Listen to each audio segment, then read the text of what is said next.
Veoma ću kratko. O tome sam govorio i prekjuče, početkom svog izlaganja.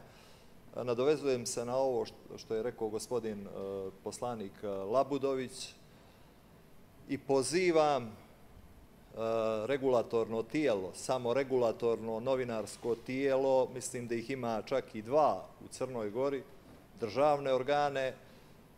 Neću pominjati imena kao i gospodin Labudović, ali stvarno ovaj medijski linč koji traje već danima u jednom dnevnom našem listu se mora prekinuti.